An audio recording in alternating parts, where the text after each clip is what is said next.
नमस्कार दोस्तों, आप लोगों का ऑल इंडिया स्टडी में स्वागत है। तो आज हम पढ़ेंगे सीटेट मैथ पेडागोजी का टॉप लेवल का PYQ, जो परीक्षा में बहुत बार पूछे जाते हैं। तो आइए प्रश्न नंबर 1 देखते हैं। यदि कोई बच्चा गणित की समस्या का हल करते समय अलग विधि अपनाता है तो शिक्षक को क्या करना चाहिए?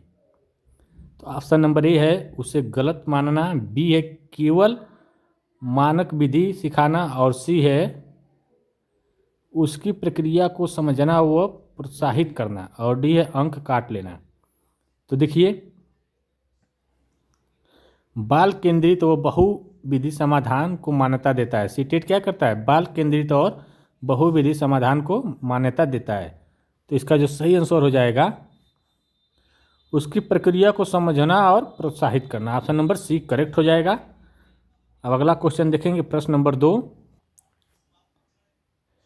गणित में बार बार होने वाली त्रुटियां संकेत करती है। ऑप्शन नंबर ए बच्चे की कमजोरी, बी है शिक्षक की असफलता, और डी है अधूरी अवधारणात्मक समझ, और डी है अभ्यास की कमी। तो देखिए, बार बार त्रुटि कर रहा है तो इसका मतलब यह है कि अधूरी अवधारणात्मक समझ है, ठीक ना, उसकी अवधारणा का समझ नहीं है। तो इसका जो सही जवाब हो जाएगा ऑप्शन नंबर सी हो जाएगा। ठीक।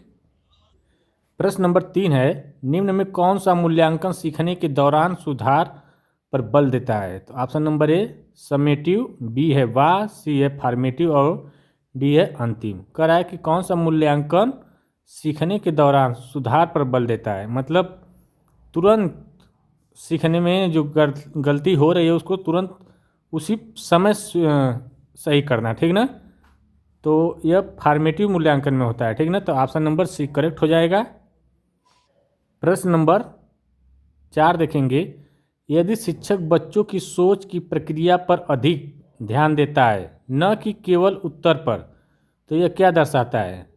तो ऑप्शन नंबर ए परीक्षा केंद्रित दृष्टिकोण, बी है रटंत शिक्षण, और सी अवधारणा आधारित शिक्षण, और डी है समय की बर्बादी। तो देखिए, अगर शिक्षक जो है सोच की प्रक्रिया पर अधिक ध्यान देता है तो ये जो दर्शाएगा अवधारणा आधारित शिक्षण, ठीक ना। तो इसका जो सही जवाब हो जाएगा ऑप्शन नंबर सी। प्रश्न नंबर 5 है, प्राथमिक स्तर पर गणित में डर का मुख्य कारण क्या है? तो ऑप्शन नंबर ए विषय की कठिनाई, बी है पाठ्य पुस्तक, सी है दंडनात्मक मूल्यांकन, और डी है समय की कमी। तो देखिए, जो प्राथमिक स्तर पर गणित में का जो डर होता है उसका मुख्य कारण जो होता है दंडनात्मक मूल्यांकन, ठीक ना। तो इसका जो सही जवाब हो जाएगा ऑप्शन नंबर सी। प्रश्न नंबर 6 देखेंगे, यदि शिक्षक भिन्न सिखाने के लिए कागज मोड़ने की गतिविधि करता है तो यह किस सिद्धांत पर आधारित है? तो देखिए, जब भिन्न सिखाने के लिए कागज अगर मोड़ रहा है और उसको बता रहा है तो यह जो क्रियात्मक अधिगम होगा, ठीक ना, मतलब क्रिया कर रहा है, करके बता रहा है। तो ऑप्शन नंबर सी हो जाएगा करेक्ट।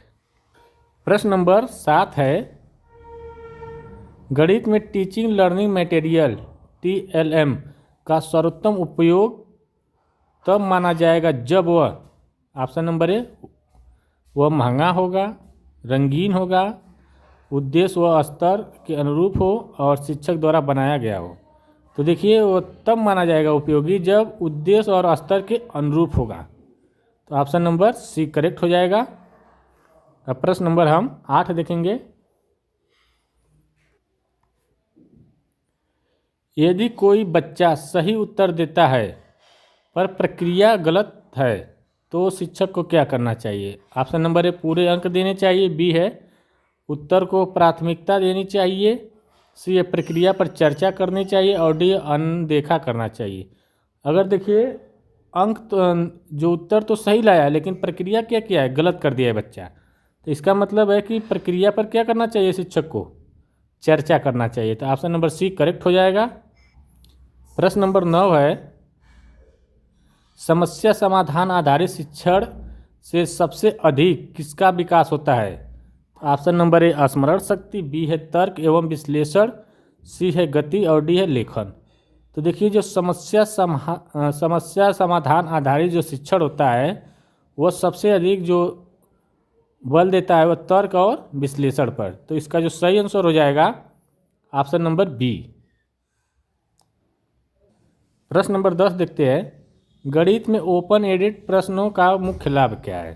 तो ऑप्शन नंबर ए एक ही उत्तर, बी है समय की बचत, सी है विविध सोच को अवसर और डी है रटन अभ्यास। देखिए ओपन एडेड जब प्रश्न रहेगा तो कई तरीकों से आप उसे हल कर सकते हैं, ठीक ना। तो यही सबसे बड़ा लाभ होता है। तो विविध सोच के अवसर मतलब कई प्रकार के सोच से वह हल किया जाएगा, ठीक ना। प्रश्न नंबर 11 देखते हैं, यदि शिक्षक पढ़ाते समय ही बच्चों की कठिनाइयों की पहचान करता है तो यह कौन सा मूल्यांकन होगा। देखिए जब पढ़ाते ही समय उसको जो गलती कर रहा है बच्चा उसको तुरंत वो पहचान कर ले रहा है और उसको बता दे रहा है कि ये गलत है, उसका सही कर दे रहा है, तो हो जाएगा फॉर्मेटिव मूल्यांकन।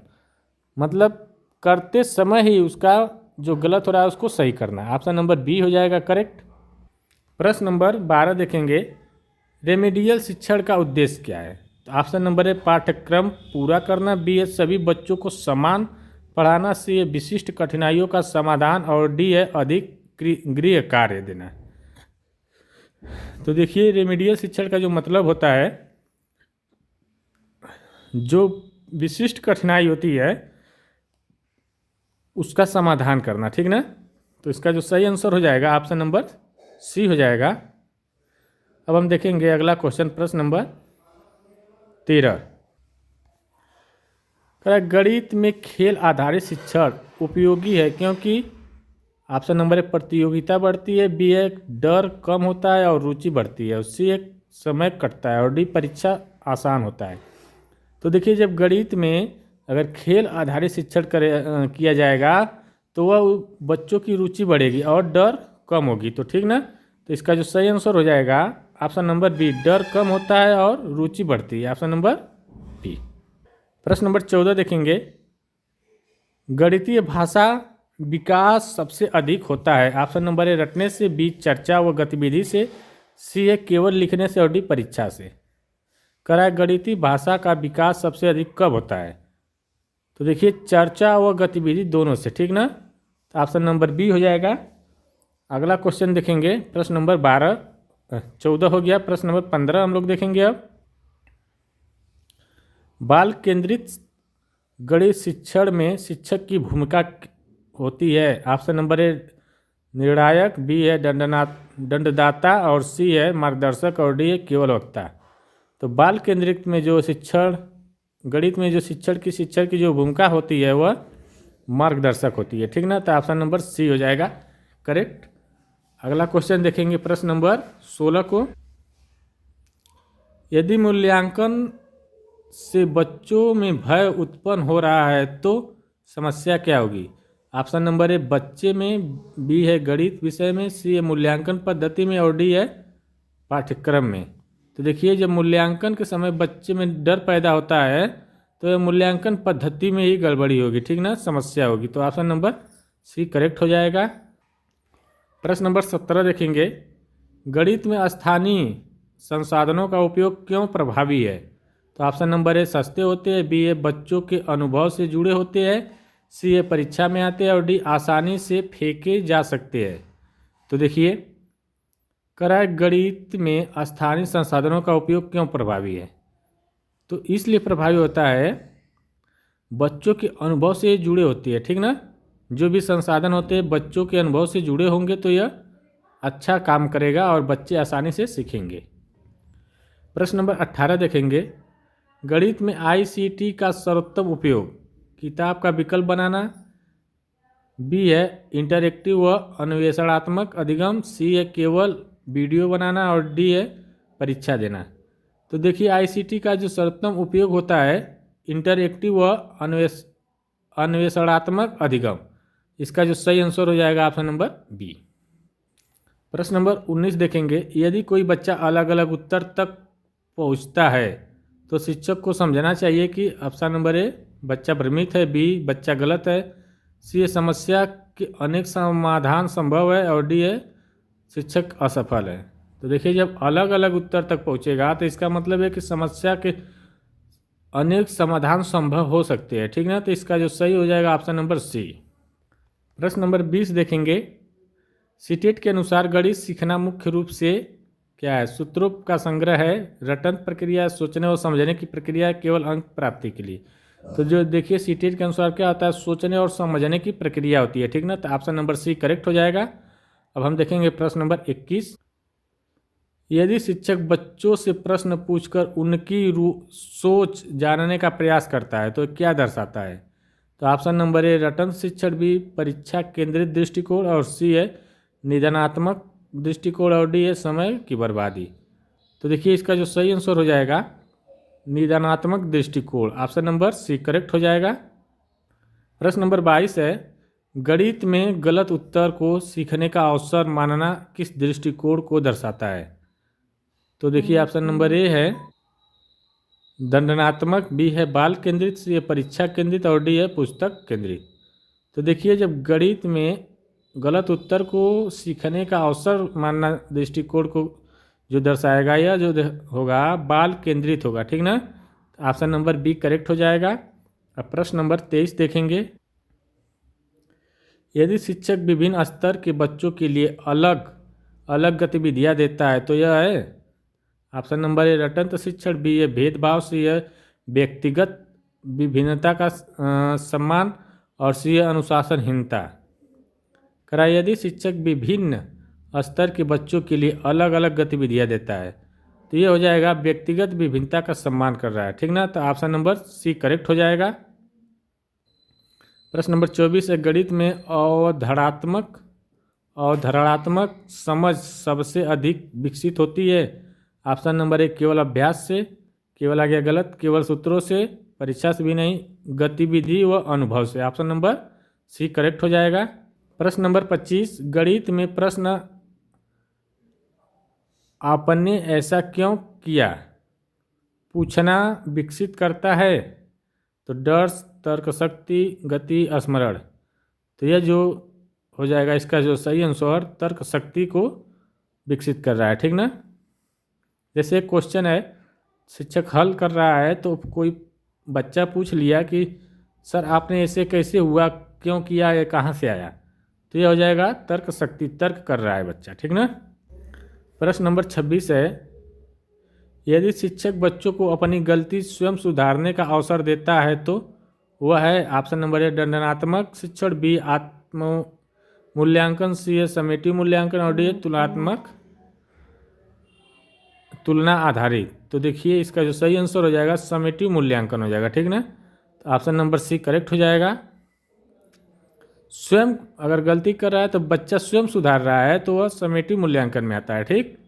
प्रश्न नंबर 27 देखेंगे। गणित में समूह कार्य का सबसे बड़ा लाभ है? ऑप्शन नंबर ए प्रतिस्पर्धा, बी है सहयोगात्मक अधिगम, सी है समय की बचत, और डी है अनुशासन। तो देखिए सहयोगात्मक अधिगम सबसे महत्वपूर्ण होगा, ठीक ना। ऑप्शन नंबर सी करेक्ट हो जाएगा, सॉरी बी करेक्ट हो जाएगा। प्रश्न नंबर 28। यदि कोई बच्चा मौखिक रूप से सही समझा सकता है लेकिन लिख नहीं पाता तो शिक्षक को क्या करना चाहिए? तो देखिए तो ऑप्शन नंबर एक कमज़ोर मानना चाहिए, दंड देना चाहिए, सी है वैकल्पिक अभिव्यक्ति को स्वीकार करना चाहिए, और डी है अनदेखा करना चाहिए। तो देखिए वैकल्पिक अभिव्यक्ति को स्वीकार करना चाहिए, ठीक ना। तो ऑप्शन नंबर सी करेक्ट हो जाएगा। अब प्रश्न नंबर देखेंगे हम 29। गणित में खोज द्वारा सीखना का अर्थ क्या है? ऑप्शन नंबर शिक्षक द्वारा समाधान बताना, बी है बच्चा स्वयं निष्कर्ष निकाले, सी है रटंत अभ्यास, डी है परीक्षा लेना।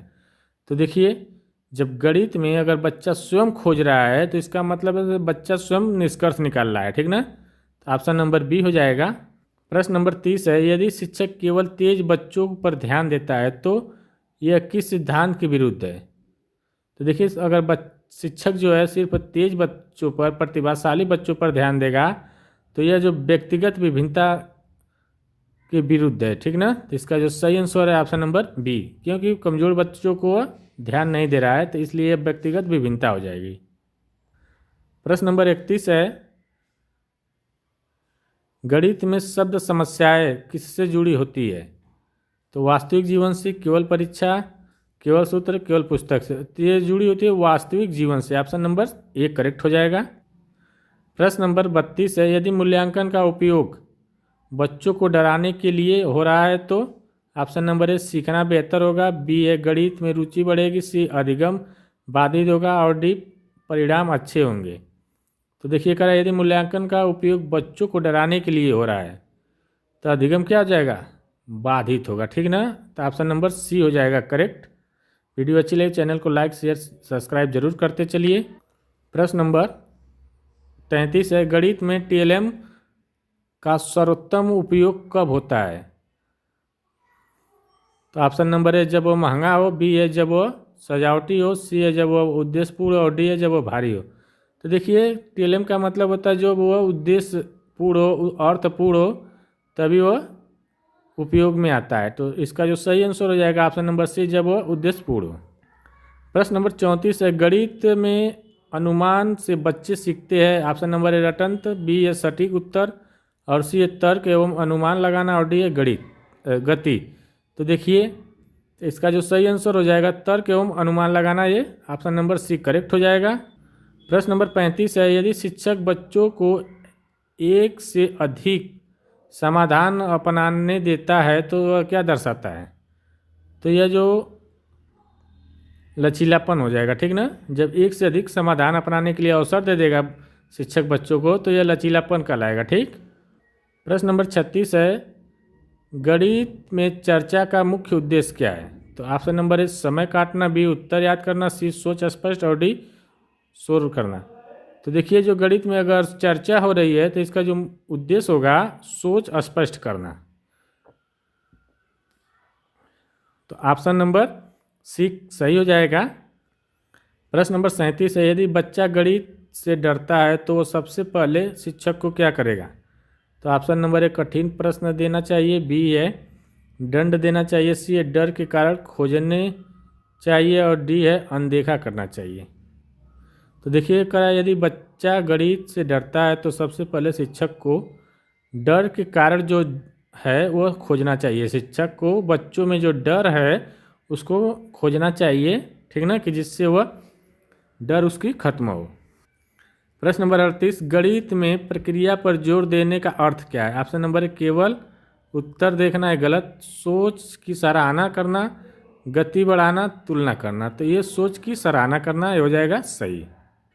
प्रश्न नंबर 39, गणित शिक्षण में सबसे महत्वपूर्ण है। ऑप्शन नंबर ए पाठ्यक्रम, बी है परीक्षा, सी है बच्चे की समझ और डी है समय। तो देखिए गणित में सबसे महत्वपूर्ण जो होता है बच्चे की समझ। ठीक ना? तो ऑप्शन नंबर सी करेक्ट हो जाएगा। आज देखेंगे लास्ट और अंतिम क्वेश्चन। सीटेट के अनुसार आदर्श गणित शिक्षक वह है जो केवल उत्तर सिखाए, गलत बात। केवल तेज बच्चों पर ध्यान दे, भी गलत। बच्चों की सोच को समझे, केवल परीक्षा। तो ये हो जाएगा बच्चों की सोच को समझे, वही शिक्षक आदर्श शिक्षक कहलाता है। ठीक ना? वीडियो अच्छी लगी चैनल को लाइक शेयर सब्सक्राइब जरूर कर दीजिए। अब मिलते हैं अगले वीडियो के लिए, तब तक के लिए नमस्कार, धन्यवाद।